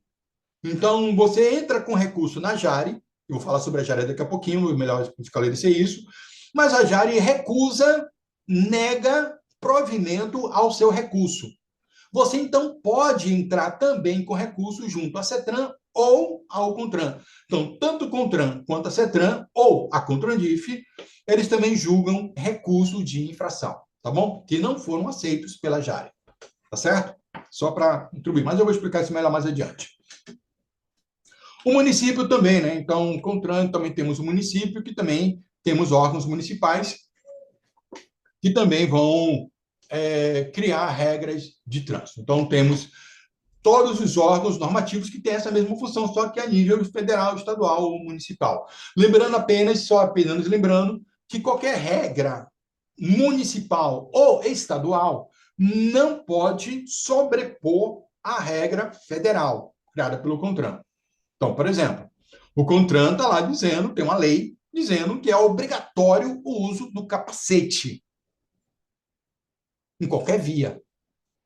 Aí a prefeitura diz que em determinada via está liberado, não é obrigatório o uso do capacete. Ele pode fazer isso? Não, não pode. Por quê? Porque nesse caso, uma lei, uma portaria municipal não é superior a uma lei federal. Tá bom? Então, nenhuma portaria municipal, que ele não cria lei de portarias municipais, não pode sobrepor uma lei federal. Tá bom? Então, não pode ser anulada, não pode se chocar, não pode contrapor uma lei federal. Então, ele pode criar normas, regras, desde que não choque com a lei federal. Tá bom? Só para constar isso. Isso tanto estadual quanto municipal. Esses órgãos só criam as normas, mas eu preciso daqueles órgãos que vão colocar essas normas em execução. Então, temos o segundo grupo de órgãos, são os chamados órgãos executivos de trânsito. E o órgão máximo, grave isso, órgão máximo executivo de trânsito do sistema é a Secretaria Nacional de Trânsito. Então, bom, é o órgão máximo executivo de trânsito da União. Entenda. O órgão máximo do sistema é o CONTRAN. O órgão máximo executivo de trânsito ele é o máximo dos executivos de trânsito, é a Secretaria Nacional de Trânsito. Então, os DETRANs estão subordinados à Secretaria Nacional de Trânsito. Aliás, antes de 2020, era DENATRAN, era um Departamento Nacional de Trânsito. E ele foi elevado ao status de secretaria. Então, numa escala hierárquica, nós temos os conselhos, depois as secretarias e depois vem os departamentos. Então, ele estava no mesmo nível do DETRAN. Tá? Era um departamento federal e um departamento estadual. Então, ele estava quase na mesma linha hierárquica, já que os dois eram departamentos. Então, no governo Bolsonaro, isso foi alterado. A secretaria, ou melhor, o Departamento Nacional se elevou ao status de Secretaria Nacional de Trânsito. Então, tem um secretário que vai estar presidindo a Senatran, tá bom? Tem que ter um secretário, não mais um diretor, tá? No departamento tem um diretor, na secretaria tem um secretário, óbvio. Então, maior. Tá ok? Quais são as atribuições da Senatran? Anota aí. Anota aí. Atribuições, quem prova? Secretaria Nacional de Trânsito, compete a ele. Primeiro, estabelecer procedimentos sobre aprendizagem e habilitação de condutores de veículos. Estabelecer procedimentos. Como é assim estabelecer procedimentos? Ele vai dizer qual é o passo a passo para você tirar a sua primeira habilitação. Ó, o candidato, a primeira habilitação, ele tem que fazer isso, e assim, assim, assado. Primeiro isso, segundo aquilo, terceiro aquilo. Então, ele segue um passo a passo, todo o procedimento. E sempre não foi assim? Não, nem sempre foi assim. Antigamente era lá vão ter. Ou seja, eu já tive alunos, há muito tempo atrás, logo quando a lei saiu, né, que ele fazia aula teórica de manhã e aula prática de tarde. Ou seja, ele fazia as duas coisas ao mesmo tempo, teórica e prática. Às vezes, começava a tomar aula teórica até antes mesmo de comprar o laudo. Aí ele, porque sabe que você pode comprar o laudo com 18 anos, né? Completos. Só que o camarada, ele estava ainda com 17 e 11 meses. 17 anos e 11 meses. Então, faltava um mês para ele completar 18 anos. Como ele não podia ainda comprar o laudo, então ele já adiantava. Já vou logo para a autoescola, já vou adiantando aqui um mês, já fazendo aula teórica e aula prática. E aí, quando tiver 18, eu já compro o laudo, já está com as aulas todas feitas já. E as aulas já estavam registradas, realmente. Então, era tudo registrado as aulas dele. Então, ele já estava bem adiantado já. Então, hoje não pode. Você tem que fazer, comprar laudo, primeiro fazer exame médico, só aprovado no exame médico faz o psicoteste, depois o psicoteste, médico e psicoteste junto, né? Faz os dois, só quando aprovado os dois, vai para a aula teórica. Não faz aula teórica sem antes ser aprovado no médico e no psicoteste. Então, isso é um procedimento, um passo a passo. Agora tem que seguir rigorosamente toda a ordem. E tudo amarrado com o sistema. Não consegue burlar o sistema. Por enquanto, né? Sempre tem um jeitinho brasileiro. Segunda atribuição, essa aqui também já caiu em prova. Expedir a permissão para dirigir a Carteira Nacional de Habilitação, o certificado de registro e o de licenciamento anual, mediante delegação aos órgãos executivos dos estados e do Distrito Federal. Então, cabe à Secretaria Nacional de Trânsito expedir o documento da habilitação, o documento de habilitação, como também o documento do veículo. É claro que a Secretaria Nacional de Trânsito tem sede em Brasília. Não teria como eles pedir documento de habilitação para todo o território nacional. Então, o que é que ele faz? Ele delega esse poder aos órgãos executivos estaduais. Então, o DETRAN e as CIRETRANs, eles vão expedir o documento de habilitação. Ele vai expedir um documento. Olha só, o DETRAN é um órgão estadual. E um órgão estadual não teria por si só o poder de expedir um documento que vale em todo o território nacional. A sua habilitação não vale só na Bahia. A sua habilitação vale em todo o Brasil e até fora do Brasil. Então, um órgão estadual teria o poder, por ele mesmo, de expedir um documento que, assim, válido em todo o território nacional? Não. Então, ele recebe da Secretaria Nacional de Trânsito o poder de expedir esse documento válido em todo o território nacional e até território internacional. Entendeu? Então, por isso que ele fala mediante delegação aos órgãos. executivo. Então, ele expede documento de habilitação por meio dos outros órgãos estaduais e municipais. Melhor, só órgãos estaduais, tá? Órgãos estaduais, tanto DETRAN quanto CIRETRAN. Legal? E outra que caiu na prova, também atribuição da Senatran, organizar e manter. Ele vai organizar e manter tanto o RENASCE quanto o RENAVAN. Ele mantém e organiza RENASCE e RENAVAN. O que é RENASCE? RENASCE é o Registro Nacional de Carteira de Habilitação. RENAVAN, Registro Nacional de Veículos Automotores. Tá? Então, ele vai manter e vai organizar esses registros. Uma observação, tá? Você tem dois registros, tá? Um registro do seu veículo e um registro da sua habilitação. Quando um condutor comete uma infração de trânsito, a multa decorrente dessa infração fica no registro do veículo, RENAVAN. Os pontos decorrentes dessa infração vai para o registro do condutor. Ou seja, são duas coisas separadas. Ao mesmo tempo que acontecem, mas elas estão separadas. Os pontos vai para a habilitação, a multa vai para o carro. Uma coisa não tem nada a ver com a outra. Pontos é do condutor que cometeu a infração, fica no registro dele. A multa vai para o carro. Responsabilidade do dono do carro pagar essa multa. Entendeu? Então, se você, professor, eu cometi uma infração, aí eu vou e pago a multa. Está resolvendo o problema da minha habilitação? Não, você resolveu o problema do carro, não da sua habilitação. Os pontos vão continuar na sua habilitação. Tá bom? Os pontos vão continuar lá. O fato de você pagar a multa, você está apenas resolvendo o problema que ficou no seu veículo. Está lá registrado que ele tem multa. Você não vai poder licenciar, você não vai poder vender, você não vai poder fazer nada sem antes pagar essas multas. Então, você tem que resolver o problema pagando as multas. Mas os pontos vai ficar ali durante um ano. Um ano, esses pontos vão ficar no seu registro. Não vão sair por um ano. Entendeu?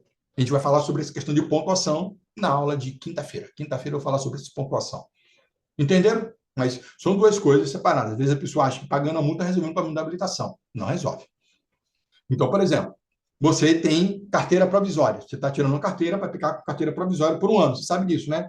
É um ano com a carteira provisória. Durante esse um ano, você não pode ter nenhuma infração grave ou gravíssima ou duas médias, senão você perde a sua habilitação.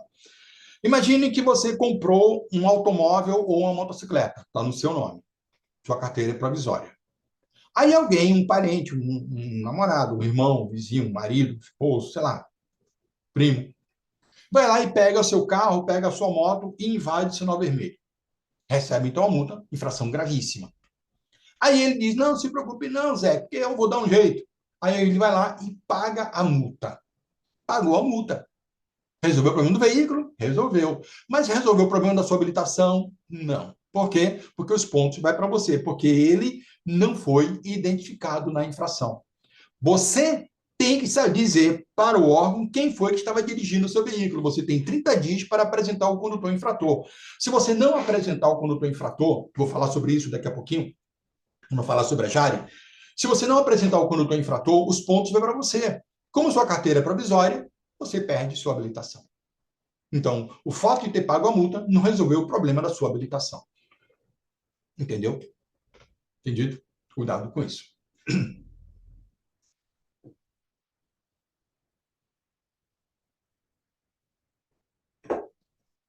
Então, Renasce e Renavan, ok? Um detalhe, tá? Todos vocês já têm Renasce. Ah, mas eu não tenho habilitação ainda. Estou tirando. Mas já tem registro. Vocês ainda não receberam a habilitação, mas já foi criado o registro de vocês, tá? Já tem registro.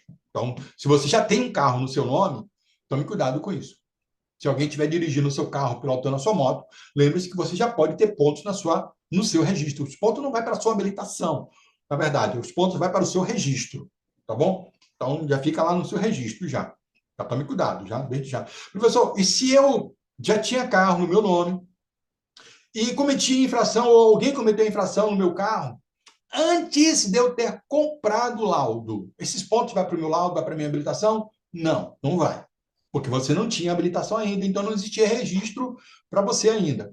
Então, vai ser apenas registrado a multa e não os pontos, já que não tem nenhuma habilitação vinculada ao seu CPF.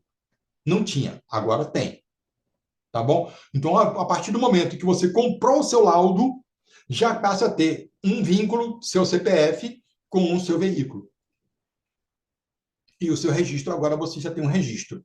Então, todas as infrações que alguém esteja cometendo usando o seu carro, já vai para o seu registro, mesmo antes de você estar devidamente habilitado. Já vai no seu registro. Você já recebe sua habilitação com pontuação. E se for infração grave ou gravíssima, ou tiver duas médias, você já perde sua habilitação. Que você ainda nem recebeu, você já recebe ela perdida. Entendeu? Então, cuidado. Fiquem ligados. Anotou aí, né? Muito bem. Nos estados e no Distrito Federal, nós temos os DETRANs e também os CIRETRANs, como eu disse, no interior. DETRAN é o Departamento Estadual de Trânsito, CIRETRAN, Circunscrição Regional de Trânsito. Cabe aos DETRANs e às CIRETRANs. Vamos lá, anota aí. Anota que isso também está na prova. Está o print na tela. Primeira, realizar, fiscalizar e controlar o processo de formação, de aperfeiçoamento, de reciclagem e de suspensão de condutores. Ó, lembre-se que a Secretaria Nacional de Trânsito vai estabelecer o procedimento para poder tirar a habilitação. Já o DETRAN vai executar todo esse procedimento da habilitação. Ele vai realizar, ele ainda vai fiscalizar, é o que ele está fazendo com a gente agora nesse momento, ele está fiscalizando a gente por meio desse programa, né, dessas aulas online, por meio dessa empresa que está terceirizada, que é a Renova. Então, é uma empresa que nos fiscaliza, ele fiscaliza você para saber se você está tomando aula, por isso que você tem que ficar na frente da sua câmera, mesmo com sua câmera desligada. E eu também tenho que estar aqui dando aula, não posso ficar aqui no embromation, ó, vamos ali, tomar um cafezinho, depois eu volto. Aí leva 2 dias para depois voltar. Então, não posso botar a minha foto, acho que eu tinha essa ideia de botar minha câmera, botar minha foto aqui assim na frente aqui da minha câmera e deixar. Mas, e ficar lá, não, faz de conta que está dando uma aula. Então, se eu não estiver dando aula, é claro que as aulas também não serão computadorizadas, não serão computadas, perdão, não serão computadas, computadorizadas, tá? Não serão computadas. Então, você não vai ter a aula registrada. Então, ele está fiscalizando. Então, ele vai realizar, ele vai fiscalizar, ele vai controlar, um controle todo o processo de formação. Tá bom? E também de aperfeiçoamento, também de reciclagem, de suspensão, e ainda também da suspensão de condutores. Ele vai expedir e caçar, ele tem o poder de dar a habilitação e tem o poder também de caçar a habilitação, a licença de aprendizagem, a permissão para dirigir e a carteira nacional de habilitação. Tá? Tem uma licença de aprendizagem que você vai receber, tá? Existe a licença de aprendizagem, que é o que vocês vão receber quando concluírem o curso teórico. Para começar a aula prática só pode ser tomada com a licença de aprendizagem, é chamada de LADV, licença de aprendizagem de direção veicular. Vocês vão receber uma licença. Tá? Vou falar sobre isso daqui a pouquinho, também mais adiante. Depois da licença, você vai fazer a prova prática, aí você vai receber uma permissão para dirigir, é uma carteira provisória, que vai ficar com ela por 1 ano. Depois da permissão, você vai receber a CNH, que é a Carteira Nacional de Habilitação. Então, o DETRAN vai lhe dar a licença, depois a permissão e, definitivamente, a CNH. Mas ele também tem o poder de tomar essa licença, essa permissão ou essa CNH. Tá bom? Tem o poder de dar e tem o poder de tomar. Isso foi lhe dado por meio do órgão executivo de trânsito da União. Então, lembre-se que a Senatran tem o poder,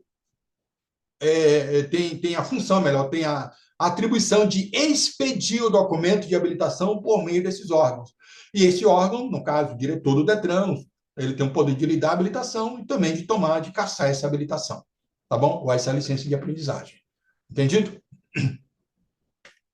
Outra atribuição dos DETRANs e também das CIRETRANs é de vistoriar veículos, inspecionar as condições de segurança veicular, registrar, emplacar e licenciar veículos. Amanhã eu vou falar sobre certificado de registro de veículo e de licenciamento anual. Então, quando você Para você poder dirigir o seu carro, poder utilizar o seu veículo em via pública, ele tem que ser primeiro registrado e depois tem que ser licenciado. Então, existe um certificado, existe um documento que é chamado de CRV, Certificado de Registro do Veículo, e um outro documento chamado de CLA, Certificado de Licenciamento Anual. Esses dois documentos se unem formando um documento só, que é chamado de DUT, Documento Único de Trânsito, que é chamado de CRLV, Certificado de Registro e Licenciamento, Certificado de Registro e Licenciamento do Veículo, CRLV. Então, é um único documento, tá? Na verdade, são dois documentos em um. Dois documentos em um. Antigamente eram três em um. Tá? Antigamente eram três em um. Mas eu vou falar sobre isso daqui a pouquinho também. Ou melhor, na aula de amanhã vou falar sobre isso. Mas agora são dois documentos em um, que é o CRV e o CLA, que formam o CRLV. Quem vai expedir esse documento é o DETRAN, ou a CERETRAN, tá bom? Então, ele vai expedir o certificado de registro de veículo e também o de licenciamento anual, CRV, CLA, mediante delegação do órgão máximo executivo de trânsito da União. Tá bom? Ele tem o poder de dar habilitação e também o documento do veículo. Entendido? Gravou aí? Anotou? Direitinho? Muito bem. Agora, uma coisa interessante, né? Enquanto os DETRANs, ele tem um poder, né, de pedir documento, licenciar veículo, emplacar veículo, registrar veículo, automotores. O poder dele está em cima de veículos automotores, veículos motorizados. Mas quando se trata de veículos não motorizados, veículos de propulsão humana e de tração animal, isso cabe à prefeitura. Na verdade, é facultativo ao órgão municipal. Olha só o que diz aqui. Atribuição dos órgãos e entidades executivos de trânsito dos municípios. Tá? Órgãos e entidades executivos de trânsito do município. No nosso caso aqui, Trans Salvador. Tá? Planejar, projetar, regulamentar e operar o trânsito de veículos, de pedestres e de animais. Tá? Então, ele vai controlar todo o fluxo de trânsito da cidade. Promover o desenvolvimento temporário definitivo da circulação, da segurança e das áreas de proteção de ciclistas. Você vê que hoje Salvador está cheio de áreas ciclistas, áreas até provisórias. Implantar, manter e operar o sistema de estacionamento rotativo pago nas vias. Hoje, toda a cidade tem zona azul. Qualquer lugar que você estaciona, você tem que pagar agora. Zona azul. Então, um estacionamento chamado estacionamento rotativo. Registrar, aí é que vem um ponto interessante. Aqui, ele fala. Cadê meu... Aqui. Registrar, licenciar, na forma da legislação, veículos de tração e propulsão humana e de tração animal, fiscalizando, autuando, aplicando penalidades e arrecadando multas decorrentes de infrações.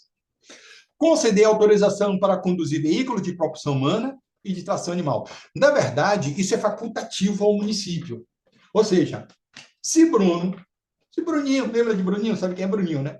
Se Bruno quiser, ele pode requerer que todas as bicicletas que circulam em vias públicas em Salvador sejam registradas e o condutor dela seja licenciado. Tem que ter uma habilitação para andar de bicicleta em Salvador. A bicicleta agora tem que ter placa. É facultativo ao município para requerer tanto a habilitação quanto o emplacamento para veículo de propulsão humana e de tração animal. Essa parte eu vou até apagar da minha gravação aqui daqui a pouco, porque vai querer ouvir um negócio desse e resolve fazer, né? Vai, deixa quieto. E é melhor ele nem saber desse negócio. Fica quieto aí. Não fale para ninguém não isso. Então, órgão executivo de trânsito. Você vê que todas as questões estão ligadas a veículos e condutores. Falei de veículo, falei de condutor. Órgão executivo de trânsito. Porém, se a pergunta se referir à pavimentação ou à sinalização, aí é órgão executivo rodoviário. E aí nós temos o Departamento Nacional de Infraestrutura e Transporte, que vai cuidar da pavimentação e da sinalização nas rodovias federais, e o DR, Departamento Estadual de Estradas e Rodagens, que vai cuidar da pavimentação e sinalização nas rodovias estaduais. Tá bom? Então, BR é DNT, BA é DR. Nosso caso, SIT, né? Superintendência de Infraestrutura e Transporte. Porque, na verdade, é o seguinte, estou falando de pavimentação e sinalização. Quem que cuida da pavimentação e sinalização das rodovias federais? O DNT. Quem cuida da pavimentação e sinalização das rodovias estaduais? O DR. Mas quem cuida da pavimentação e sinalização dentro da cidade, nas vias urbanas, é a prefeitura. Ah, professor, minha rua está toda esburacada. Eu quero que venha tapar os buracos aqui. Falo com quem? Falo com o Detran para poder tapar os buracos? Não, é com a prefeitura.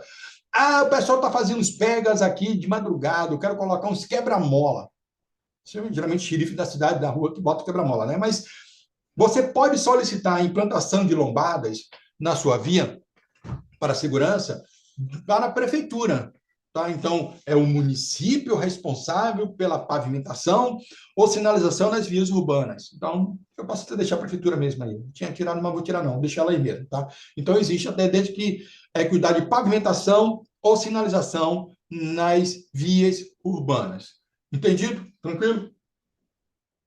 Então, compete aos órgãos executivos rodoviários planejar, projetar, regulamentar e operar o trânsito de veículos, de pedestres e de animais, implantar, manter e operar o sistema de sinalização, os dispositivos, os equipamentos de controle viário. Então, sinalização, pavimentação. Em rodovia federal, DNT. Nas rodovias estaduais, DR.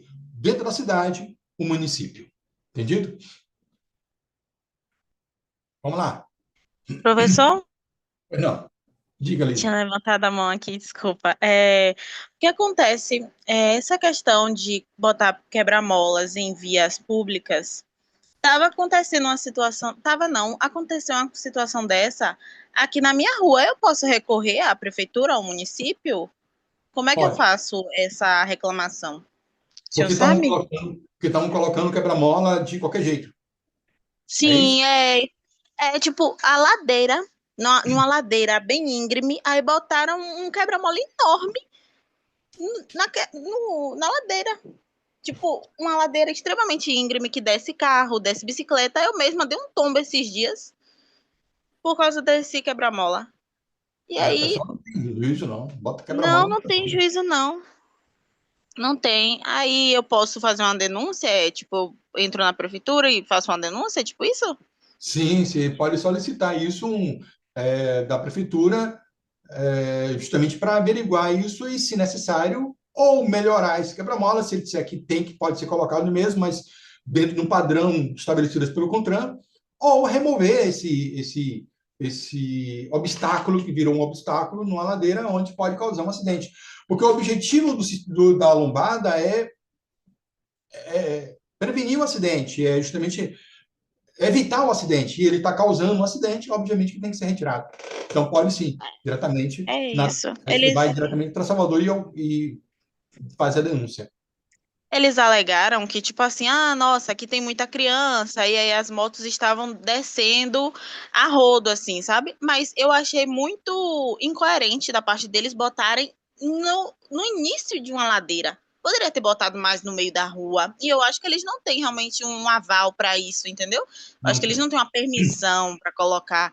Então, eu vou recorrer realmente, É. Pode. viu? É claro Obrigada. que pode ter uma certa demora até o pessoal ir ver. Geralmente isso é mais época de eleição. Se quer um resultado mais rápido, época de eleição. Aí você vai para o Ah, seu ótimo. grupo, que aí vai ser resolvido rapidamente. Mas esse período agora vai ser difícil, tá?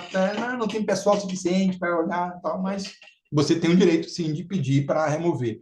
Isso é um direito, inclusive, um dos direitos que nós temos, tá? Então, solicitar ao órgão executivo de trânsito, o órgão executivo rodoviário, nesse caso, para a verificação dessas lombadas irregulares das vias. Sim.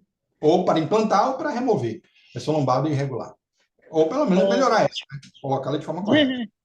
Tá certo, professor. Obrigada. Tá? E, finalmente, para a gente concluir aqui, nós temos também os chamados órgãos executivos. Não, finalmente não, ainda tem o fiscalizador, estou pensando que estou no último, né? Não. Eu tenho também os órgãos fiscalizadores. Quais são os órgãos fiscalizadores? Como eu disse, nós temos a Polícia Rodoviária Federal, tá, nas rodovias federais, temos a Polícia Militar nas rodovias estaduais e em alguns municípios que não têm trânsito municipalizado, e, e nas vias onde tem trânsito municipalizado, a prefeitura é quem faz a fiscalização, tá? Faz a fiscalização de trânsito.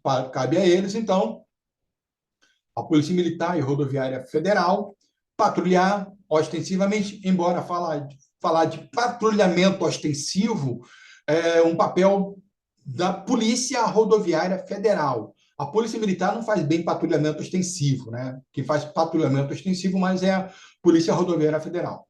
Mas fazer patrulhamento é o papel deles. Ao órgão, não estou falando ao agente, mas ao órgão, Polícia Militar, Polícia Rodoviária Federal, também aplicar e arrecadar as multas e medidas e aplicar medidas administrativas. Lembre-se, policial não aplica multa, tá? Quem aplica multa é o órgão. E também assegurar a livre circulação nas vias públicas. Então, esse é o papel. Fazer com que todos cumpram com a lei. O papel deles é mais como eu falo, de patrulhar ostensivamente, é patrulhar visível, né? É um patrulhamento chamativo, alardeante, dizer, ó, eu estou aqui, eu estou de olho em você. O papel desses agentes, do agente de trânsito, é inibir o erro. Antes de punir, ele tem que inibir o erro. Tá? Ele só vai punir como último recurso. Deveria ser isso, né? Deveria. A punição vindo como último recurso. O primeiro papel seria o de inibir o erro, não deixar que o erro venha a acontecer. Então, por meio de um patrulhamento, de uma blitz. Então, a pessoa está cometendo um erro, ou está pensando em cometer um erro, que ele venha pensar duas vezes e não cometer aquele erro, porque ele está vendo que está sendo fiscalizado. Por isso que o patrulhamento tem que ser feito de forma ostensiva. Às vezes, se vê uma blitz num local escondido. Você destampa numa curva e dá de cara com a blitz. Então, ele pegando você de surpresa. Ou um radar móvel, o cara escondido atrás de uma árvore, quando você passa, ele pega você em excesso de velocidade. Tem que ter uma placa dizendo via fiscalizada por radar, para não deixar você correr demais. Então, chamar você a atenção, para que você não cometa um erro. Esse é o primeiro papel, evitar que o erro aconteça. Se o erro persistir e acontecer, aí sim vem para o último ponto, que é a punição, que é aplicar a multa ou a medida administrativa. Mas se vê que a coisa está invertida. Então, primeiro aplica a multa e depois vem a... Não quero nem saber da parte educativa, tá? De inibição do erro. Vai direto para a punição. Isso é um problema aqui. Para isso, então, existe o chamado órgão recursal. Tá? Órgãos recursais. Nós temos, em cada órgão executivo, nós temos uma junta administrativa de recursos de infração, a chamada JARI, Junta Administrativa de Recursos de Infração, que tem várias atribuições, tá? Tem várias atribuições, sendo que a principal atribuição dele é o de julgar os recursos interpostos pelos infratores. Julgar recurso. Tá ok? Muito bem. Capítulo 18. A gente pulou do capítulo 2, foi lá para o capítulo 18 para falar do julgamento das autuações e penalidades. Bom, vamos lá, vamos entender isso melhor. Quando um motorista, quando um condutor, ele comete uma infração de trânsito, ele não é logo de cara multado, tá? Não recebe logo de cara uma multa, não. A primeira coisa que acontece com ele é que ele é notificado. Então, acontece uma notificação. Esqueci até de fiquei gravando até o intervalo, era para ter parado o intervalo, mas está tudo bem. Então, primeiramente, ele vai ser notificado de que ele foi autuado. Depois, ele vai receber uma segunda notificação dizendo que ele será penalizado. Aí, finalmente, chegaria a multa. Então, ele vai receber, primeiramente, a chamada NAI. Então, o que acontece? O cara cometeu a infração, primeiramente, ele é autuado, então ele recebe uma chamada NAI, que é a notificação de autuação de infração. Depois, posteriormente, ele vai receber uma NAP, que é uma notificação de aplicação de penalidades. Só então, depois, é que ele vai ser realmente multado. Tá bom? Então, repetir. NAI, notificação de autuação de infração. NAP, notificação de aplicação de penalidades. Entendido? Então, assim, quando ele é parado numa blitz, por exemplo, né? Parado numa blitz, o agente de trânsito autua ele na hora. Então, preenche um auto de infração, tá? Preenche um auto de infração e pode dá-lo para assinar ou não. Então, depende. Se ele assinar a autuação, ele já está ciente de que ele foi autuado, porque ele assinou. Se ele não assinar a autuação, ele tem que receber, ou por meio físico ou por meio digital, uma notificação. Então, ele vai receber essa NAI, que é a notificação de autuação de infração. Tá bom? Um aviso de que ele foi autuado, que ele cometeu um erro e que ele foi registrado o erro dele. O órgão que o autor tem um prazo de 30 dias para expedir essa notificação. Como eu disse, por meio físico ou por meio digital. Como é por meio digital? Você vai receber pelo seu celular. Como assim? Eu vou falar sobre isso também na aula de amanhã. O que eu aconselho que todos tenham é a habilitação digital. Vocês vão receber uma habilitação física, que é a carteira de habilitação. Tá? Então, tem a carteira de habilitação física. Tá? A minha aqui. Então, vocês vão receber uma dessa. Claro que a sua vai ser provisória.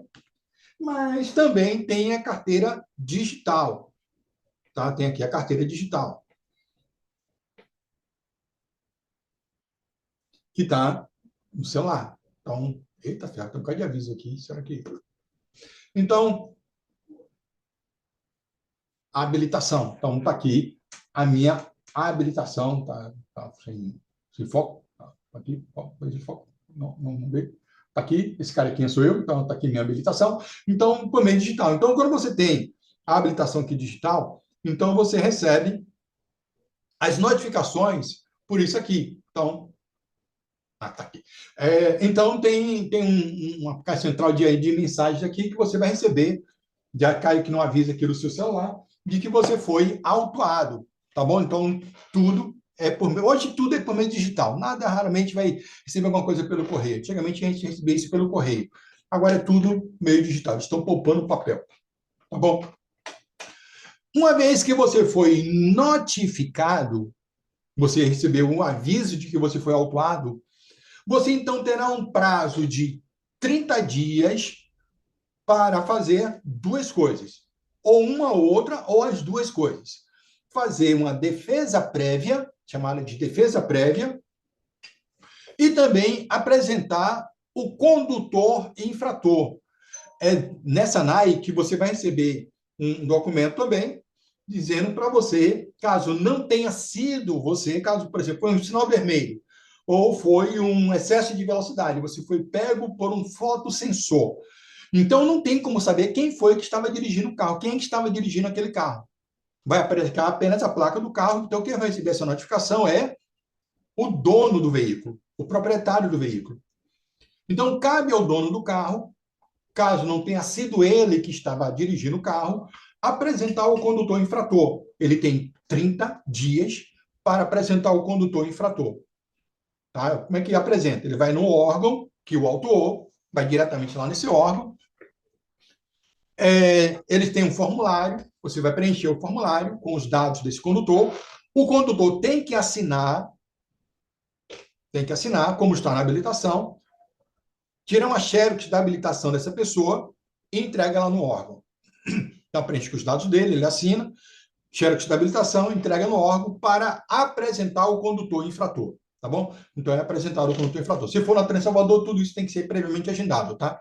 Tudo é feito previamente com agendamento. Tem que entrar no sistema deles, lá na Trem Salvador pela internet, agendar a apresentação de condutor infrator. Aí ele diz, formulário, você preenche e tal, e leva lá os documentos que ele precisa. Pronto, apresentou o condutor infrator. Se quiser juntamente apresentar o condutor infrator e já fazer também a defesa prévia, pode fazer. Se não quiser, tudo bem, mas só apresenta o condutor infrator, paga a sua multa e o ponto vai para ele. Se quiser fazer também uma defesa prévia. O que é essa defesa prévia? É um documento que você vai colocar a sua argumentação, apresentar suas provas para pedir a anulação dessa autuação. Então, por exemplo, aquele caso que eu falei para vocês, né? Invadiu o sinal vermelho porque havia um perigo para mim, um perigo iminente no local. Então, você apresentar provas de que o local, o horário e o local era perigoso, por isso você não parou no sinal vermelho. Então, você está fazendo uma defesa prévia pedindo a anulação daquela multa, porque isso incorre na questão da constituição da defesa, né, da segurança pública. Você vai apresentar, como disse, a defesa prévia diretamente ao órgão autuador. Quem foi que te autuou? Foi o DETRAN? Foi a Superintendência de Infraestrutura e Transporte? Foi o DNT? Foi a Transalvador? Então, você tem que apresentar ao órgão autuador. E o órgão autuador terá um prazo de 2 anos, prazo máximo de 2 anos, para julgar a sua defesa prévia. Eles levam menos tempo que isso, tá? Mas se passar de 2 anos, a multa é anulada. Eles têm 30 dias para te notificar e tem 2 anos para julgar a defesa que você fez. Você tem 30 dias para apresentar o condutor infrator e ou fazer a defesa prévia. Entendido? Caso eu não faça a defesa prévia, professor, eu não fiz a defesa prévia ou então fiz a defesa prévia e o órgão julgou e não aprovou, não me concedeu o recurso, ou seja, indeferiu o meu recurso, indeferiu a minha defesa prévia.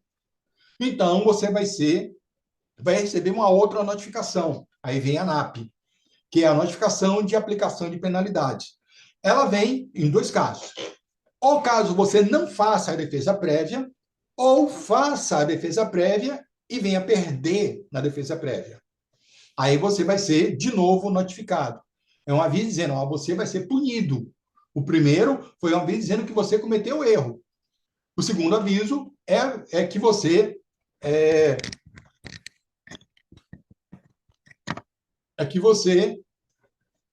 não recebeu, que você perdeu na multa, que você vai ser punido.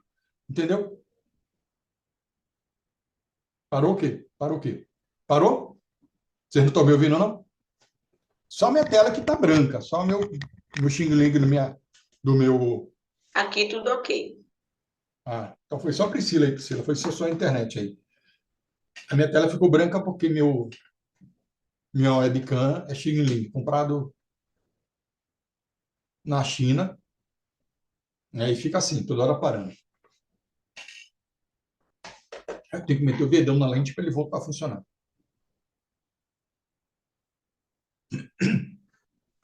Mas até aí tudo tranquilo, né? Então, NAP, vamos lá.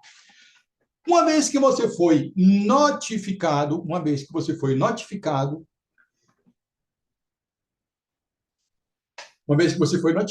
de que você vai ser punido, você será punido, você então agora terá 30 dias, não tem mais como apresentar condutor infrator, tá? O condutor infrator tem que ser apresentado na primeira notificação. A partir da segunda não tem mais como apresentar. Se você não apresentou em 30 dias, os pontos já vai para você, já vai para o dono. Então, eu estou dizendo, ó, caso você não apresente o condutor infrator em 30 dias, quando você receber essa notificação aqui, os pontos vai para o seu prontuário, tá bom? Então, você tem 30 dias para apresentar o condutor infrator. Se você não apresentar, já era. Vai para você os pontos. Você fez a defesa prévia e perdeu, ou simplesmente não fez a defesa prévia, então você vai receber essa segunda notificação, que é a NAP, a notificação de aplicação de penalidade. Tá? Então, você vai apresentar, você vai ser notificado de novo. Você terá um prazo de 30 dias para fazer o seu recurso, agora chamado de recurso em primeira instância. Lembre-se que o primeiro foi uma chamada defesa prévia. Tá? A primeira foi uma defesa prévia, agora é um recurso. Você vai ter 30 dias para fazer o recurso em primeira instância. Lembre-se disso, tá? Recurso em primeira instância. Esse recurso em primeira instância vai ser apresentado, vai ser encaminhado à JARE. Aí agora eu utilizo a Junta Administrativa de Recurso de Infração. Professor, eu preciso pagar a multa para entrar com recurso na JARE? Não, não precisa. Tá bom? Só se você quiser. Professor, eu posso pagar a multa e fazer recurso? Pode também. Tá bom? Porque você tem aquela opção de desconto. É assim, como você não está sendo multado ainda, eles lhe dão um desconto de 20%. Desconto de 20%, ou você está pagando antecipadamente. Então, você tem essa opção de pagar a multa e fazer o recurso. Mas você tem um desconto de 20%. Se você abrir mão de todos os recursos, eu não quero fazer recurso nenhum, vou já de cara pagar a multa. Você tem a opção de abrir mão do seu direito de recurso e ganhar um desconto de 40%. Vou repetir. Se você pagar a multa antes de fazer o recurso, ou melhor, se você pagar a multa antes da multa chegar, na NAI ou na NAP, mas vai fazer o recurso, você tem 20% de desconto. Se você abrir mão do direito de fazer o recurso, eu não vou fazer recurso, não vou fazer defesa prévia, eu vou só pagar a multa e pronto. Você pode ter um desconto de 40% do valor da multa. Tá bom? Mas se você não quiser pagar nada, não quero pagar nada, vou só fazer o recurso. Tudo bem. Você só faz o recurso, não precisa pagar nada. Tá bom? Não tem obrigação nenhuma de pagar. Lembrando que você tem 30 dias para poder fazer o recurso. E a JARE terá um prazo de 2 anos, prazo máximo, 2 anos para julgar o seu recurso. Tá? Tem um prazo máximo de 2 anos para fazer o seu recurso. Não quer dizer que ele vai levar 2 anos, tá? É o máximo dele. Se passar dos 2 anos, a multa é anulada. Tá? Então, a multa vai ser simplesmente anulada porque ele não julgou o recurso. Aí vai prescrever. Aí prescreve a multa. Entendido? Tranquilo? Até aí, tranquilo, né? Repetir. Um detalhe. Caso você faça o recurso na JARE e a JARE te negar provimento, você perdeu o recurso na JARE, você ainda tem o direito de fazer um novo recurso. Recurso em segunda instância. Então, você vai receber a multa, não preciso pagar ainda, também se não quiser, porque você ainda tem o direito de fazer um recurso em segunda instância. Enquanto você estiver em recurso, você não precisa pagar nada, tá? Só se você quiser pagar. Mas agora já perdeu o direito ao desconto. Você tinha um direito ao desconto de 20% antes de receber a multa. Agora você já não tem mais direito ao desconto. Você vai quiser pagar a multa. Mas você ainda não precisa pagar, não ainda. Por quê? Porque você ainda tem o direito a mais um recurso. Recurso em segunda instância. É a última instância de recurso. Você terá, de novo, 30 dias e vai recorrer agora à CETRAN ou ao CONTRAN. Para quem é do Distrito Federal, recorre à CONTRANDIF. Tá legal? Ou um ou outro. É recurso em segunda instância. É a última instância de recurso. E ele também terá 2 anos para julgar o meu recurso. Deixa eu repetir de novo para ficar bem fixado.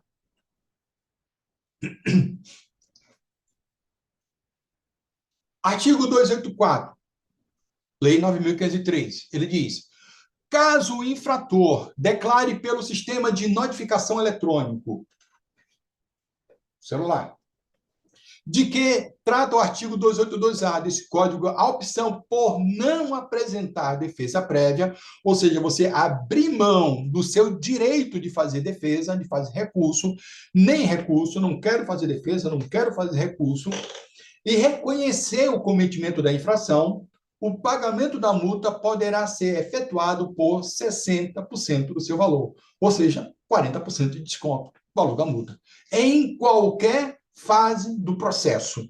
No meio, no início, no meio, no final, não importa. tá? Como eu disse, você vai receber a NAI, aí fui lá e declarei, né, que reconheço que foi eu que cometi infração. Não vou fazer recurso nenhum. Deixa ela quieta. Você vai receber a NAP, você também. E aí pode receber a multa. Aí você solicita o desconto de 40%. Daí você tem que solicitar o desconto de 40% desde o início, logo no início.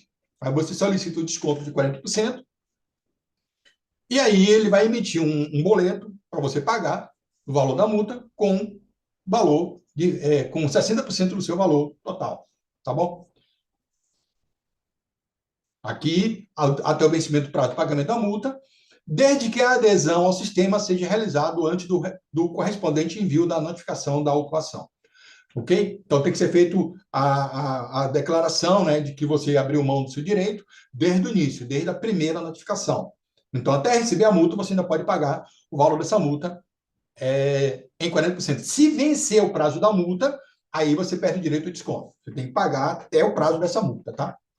Então, até o vencimento final da multa. Detalhe, ainda ele diz, não incidirá a cobrança moratória e não poderá ser aplicado a qualquer restrição, inclusive para fins de licenciamento e transferência, enquanto não for encerrada a instância administrativa de julgamento de infrações e penalidades. Então, enquanto não for julgado, lembre-se que você tem aquele prazo, 30 dias para entrar com recurso, 30 dias para fazer defesa prévia, 30 dias para julgar o recurso, 24 meses para julgamento do recurso, da defesa prévia, do recurso de primeira instância, do recurso de segunda instância. Enquanto não for tramitado tudo, julgado, e o resultado sair, encerrar todas as instâncias de recurso, e você perder em todas elas, você não é obrigado a pagar nada, tá bom? E os seus e não pode ser aplicada nenhuma como é que chama? Não pode ser aplicado nenhuma restrição a você, tá? Então, eu quero vender meu carro, eu quero licenciar meu veículo. Então, você pode fazer tudo desde que esteja ainda em recurso. Se esgotar todos os recursos e você perder em todas as instâncias, aí você só pode licenciar o veículo e você só pode vender o carro depois de pagar as multas. E também perde o direito ao desconto, porque venceu. E um detalhe, tá? Um detalhe isso aqui. Encerrada a instância administrativa de julgamento de infrações e penalidades, a multa não paga até o vencimento, tá? Você tem, depois que você receber a multa, ele vai dar um prazo de 30 dias para você pagar. O desconto dos 20% é até o vencimento. O desconto dos 40% até o vencimento da multa.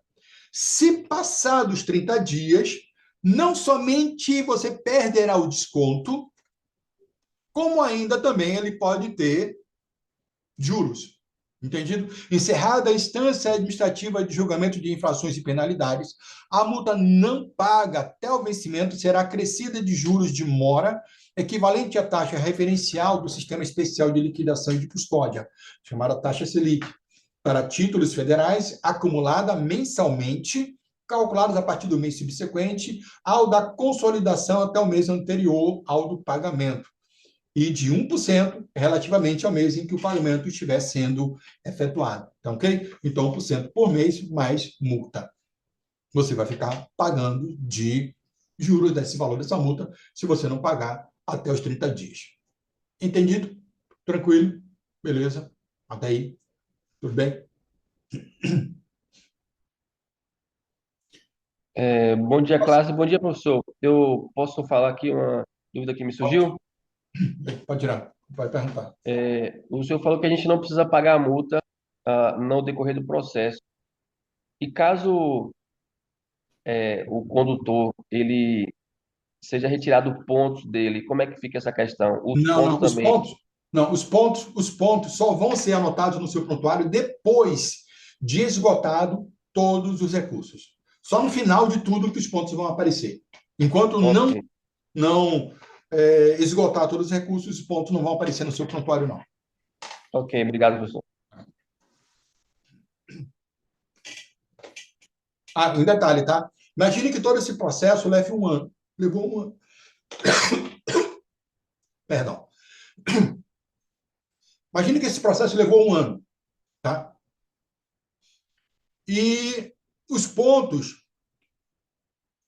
só vai aparecer depois de esgotado todo esse processo. Só que os pontos vão aparecer com a data do cometimento da infração. E eu disse que esses pontos levam um ano no seu prontuário, né? Vai levar um ano no seu prontuário. Depois de um ano, eles desaparecem, eles somem. Então, imagine que eu cometi uma infração hoje, dia 5 de maio de 2025. Aí faço defesa prévia, faço recurso, tal, primeira instância, segunda instância, e isso cabe levando um tempo, levei um ano. Depois de um ano, eu perdi em todas as instâncias, e aí os pontos daquela infração aparecem. Só que encerrou no dia 5 de maio de 2026. Os pontos vão aparecer? Vai aparecer no meu prontuário como se fosse cometido naquela data, e não na data do encerramento. Como os pontos ficam por um ano, então o que é que vai acontecer? Não vai ter pontos. Por quê? Porque já levou um ano e ele tem que desaparecer. Mas calma, tem um detalhe. Se foi só questão do ponto, tá tudo bem, tá tranquilo, foi resolvido o problema. Porque passou já um ano já e os pontos já deu um ano. Como os pontos têm que aparecer somente com a data do cometimento da infração, tranquilo. Mas se chegar, digamos, por exemplo, que com 40 pontos, se eu tiver 40 pontos no meu prontuário, minha carteira é suspensa. Tá? Minha carteira é suspensa. Imagine que eu estava com 35 pontos. Já tinha 35 pontos no meu prontuário. E tinha cometido uma infração grave. Infração grave são 5 pontos. Então, ia somar um total de 40 pontos. Tá? Aí, quando encerrou a instância, entra esses 5 pontos, totalizando os 40 pontos. Só que entrou um ano depois. O que vai acontecer? Eu vou ter minha carteira suspensa ou não? Vai ter a carteira suspensa, por quê? Porque, para todo efeito, aqueles pontos estavam desde o dia 5 do mês do ano do 5 de maio de 2025. Então, vai somar os 40 pontos e você vai receber, então, uma notificação dizendo que sua carteira foi suspensa por conta da infração cometida no ano passado. Entendeu? Então, vai ter a punição retroativa, vai ser punido retroativamente por causa do acúmulo de pontos. Se foi só 5 pontos, foi os primeiros pontos, não tem problema, ele vai aparecer e vai sumir, porque levou um ano já. Mas se ele foi o acúmulo dos 40 pontos necessários para ter a carteira suspensa, sua carteira será suspensa. Entendido?